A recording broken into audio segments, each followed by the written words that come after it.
अक्सर सूफिया के ये फ़िक्रे सुनाई देते हैं कि पाकिस्तान अल्लाह के राज़ों में से एक राज है। सूफी बरकत अली साहब की वो पेशगोई बार बार मुख्तलिफ जगहों पर सुनाई दिया देती है कि पाकिस्तान पर एक दिन ऐसा आएगा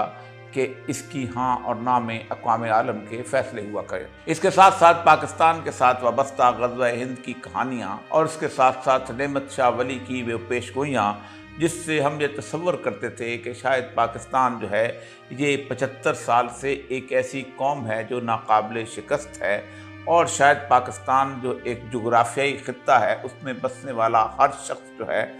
वो